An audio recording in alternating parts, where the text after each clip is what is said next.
Welcome back to Figure Depot in my incredibly inadequately small review space.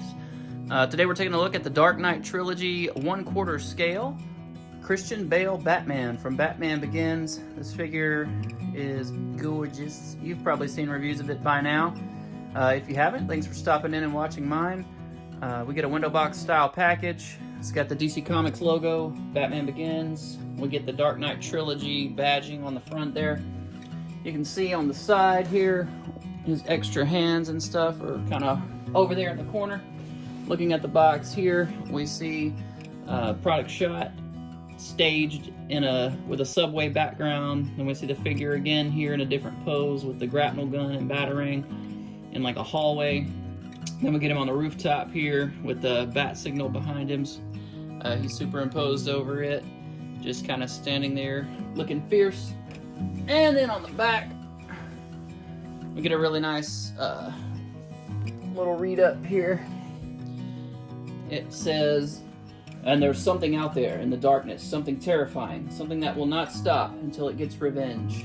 Me, Batman. Don't remember him saying that in the film, but maybe it's from a comic book. I don't know. But anyway, and then you also get this little bio over here on the bottom, talking about the Nolan trilogy and all that good stuff. So you can pause that and read it if you want to. And then here on this side, we get to see everything that comes with the figure. We get, they're called mini mines. They're explosive devices or gas bombs, whatever you want them to be. You get one with the spikes out and one retracted, so disarmed and armed. You get a small little batarang and then a larger folding batarang, his grapnel gun. And it says it's got a 39-inch fabric cape in terms of the wingspan. We do get this cool little sonar device that he calls the bats to himself at the prison wherever he's busting out of when he's got to take Rachel back to get her inoculated with the antidote. But anyway, good stuff. Let's open him up. And here's Batman out of the package, looking fantastic. That is a sick looking figure. The face sculpt on this thing is insane. It's absolutely phenomenal. We'll get a closer look at it here in a little bit, but yeah, just wild. Love this thing. It's a beautiful piece. Can't wait to get after it and get some pictures. Got the belt sitting a little high. We'll pull that down. That's more like where it's supposed to be sitting, but man, this thing's awesome. One thing I don't like is this weird like triangle here, so I'm gonna cut that and make it just a little more round. That same sculpt line is underneath there, but I don't care. I just think it looks funky, so I'm gonna remove it. Lots of great articulation with this guy, and lots of great detail. So let's go ahead and just get a closer look real quick. That face sculpt is absolutely insane. Just look at that beast. Loving everything about this. It's got a little oil on it right there, release agent or something. I haven't cleaned it up or anything. I just pulled it straight out of the package. So, yeah. You got a little bit of a 5 o'clock shadow, which is not consistent with the film. I'm going to go back and repaint the face part a little bit, but still incredible sculpt work. Looks very, very awesome. The cowl is fantastic. One of my favorite Batman cowls, actually. And they've done a superior job of bringing out the sculpt. It just looks absolutely awesome. It's got the little clips here, clipping the cape down. We get the bat emblem here on the chest. Looks awesome. And looking at the back, I really love the back. His neck and upper traps coming down look really, really sick. Nice and beefy. Beautiful, beautiful cape. It's a velvet material. Looks really nice. Every one of these, because of how it's packaged, there's some armor plating right up under here, and they kind of rub in the package, and it puts a little mark here. So at some point you may wish to redo your cape, but yeah, Still looks awesome. Beautiful, beautiful piece. Looking at the armor plating I was talking about, here you can see the part that rubs. But yeah, it's like a beautiful design on the belt. Looks really, really awesome. All the stitching down here is cool. I've never seen the actual costume to note any of this kind of stuff, but it's cool to see it in action figure form for sure. You can see the joint here that he's on. His really weird flat square butt. Got some sculpt lines all along here. The boot detail is really nice on the figure. I love that mesh with the glossy kind of back and forth. A lot of cool details just all over the place on this thing. We got some nice treads on the bottom of the boot. Look really good. And just an awesome costume design, and they've really executed it well. Looking at the front of the figure, man, this thing's heavy. So we get the belt here, which covers up the waist swivel. He does have a waist swivel, but you can set that right on there and conceal that, and it looks good. I really like this belt design, and I love the kind of coppery gold that they went with in the film, and NECA has really done a good job of executing it here. A lot of the other stuff that's out, it's just a more true gold, and it doesn't really reflect the film accurately like this does. So here you can see that little design under there that's replicated this, and I just don't like that at all. So again, I'm just going to trim that little triangle piece off and just make this come down in a nice curve like that. We get knee plating in the armor, a detail that I've never noticed before in the costume. And then front look at the front side of the boots there. It just looks really, really, really good. You can bring the cape out in front, just kind of have it wrapped around him like he kind of does when he's being mysterious in the shadows, or you can get it back behind him, kind of draped over his shoulders. There's lots of different display options. But yeah, just an awesome looking figure. Let's get another look at that face sculpt real quick. The eyes look awesome. They've got that kind of hazel green like Christian Bale does, and then the black eye makeup around them, and then the mask, the cowl is a separate piece, which is great attention to detail. Just looks absolutely fantastic. For articulation, head is on a ball peg, and I do recommend getting this guy under a hair dryer. I put a hair dryer all over him for a long, long time to get him nice and loose. You don't want to break any joints out of the package. The shoulder joints were so stiff. They were just locked into place. It took me about 10 minutes of hair dryer on each shoulder to get them to break free. The head is on a ball peg, so it'll kind of swivel around all over the place, just kind of any way you want it to. Look down just a little, look up just a little, and then kind of face forward like you would normally. We do get a ball peg up here, which gets a real nice range of motion. I mean, for a figure this large, that's really, really good. It'll swivel all the way around. So, and it'll go side to side. So lots of dynamic movement in that upper torso. We just get a swivel at the waist, so you know he's not gonna crunch or anything.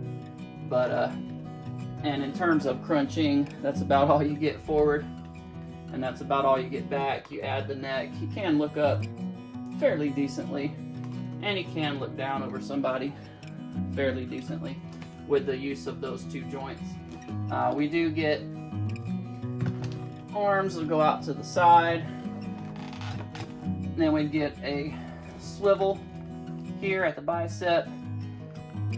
Double jointed elbows, have a real nice range. We do get swivels and hinges at the wrists, so nice movement there.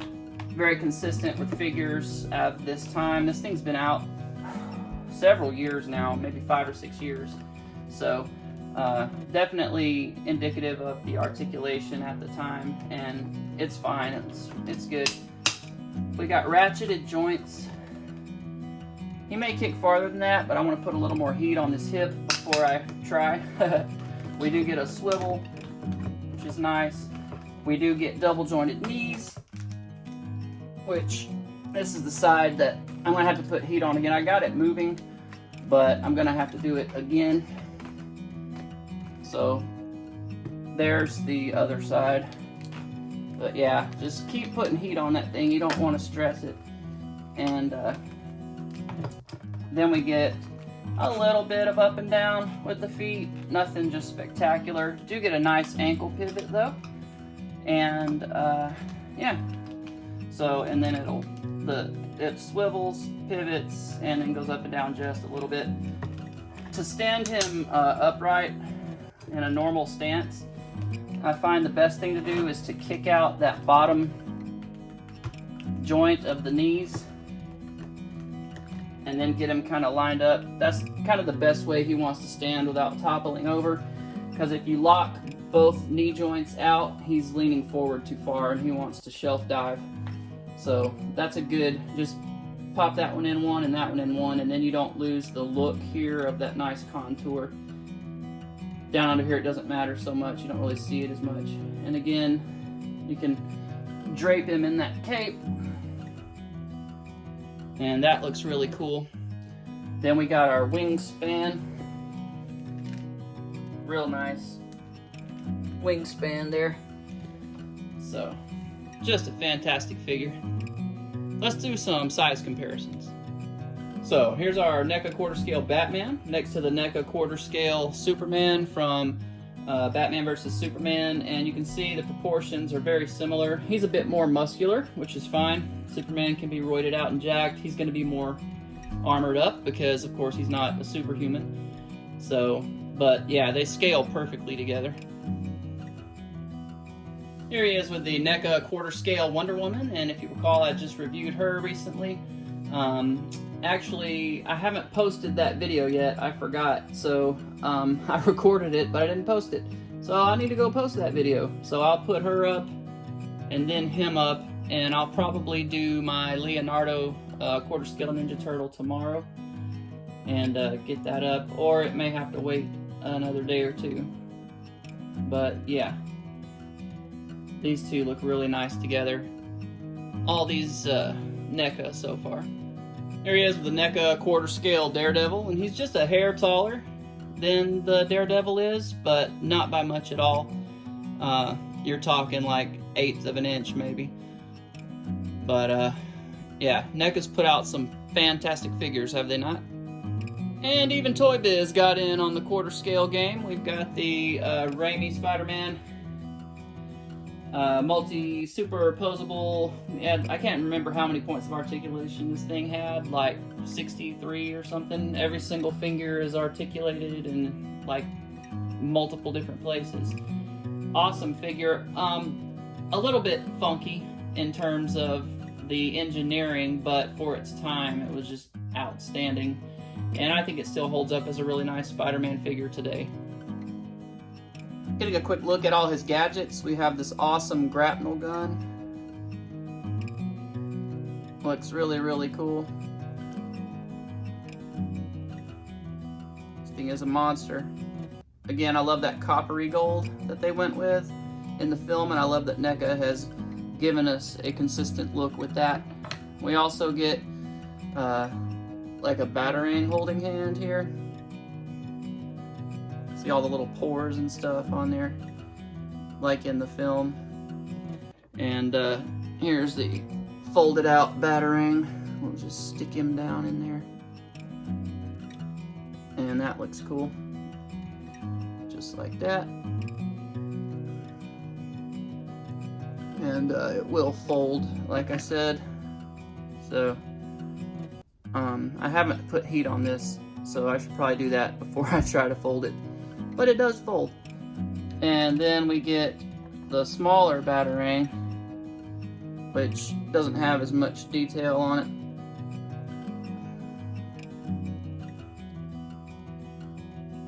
But that's that. We also get the grapnel holding hand. We also get a mine holding hand. He's got the little one that's not armed yet floating around in there.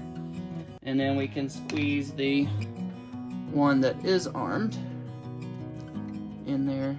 Ah! It's gonna explode! Sorry. So, I'm trying to do this on camera and not doing a stellar job. I know there's a way to get it on here without it falling out. Yeah. So, there's the one that's armed and ready to be set off. We also get this little clip that hooks onto his belt and to the grapnel gun. And then we have the Joker card, which is pretty cool. Calling card he leaves at the end of Batman Begins, foreshadowing Heath Ledger's appearance as Joker in the next film. And then we get the little sonar device that goes on the bottom of his shoe, and it just plugs into the bottom of his shoe. So, very, very cool. Final thoughts. Whoa. Definitely get this figure. It's absolutely sick.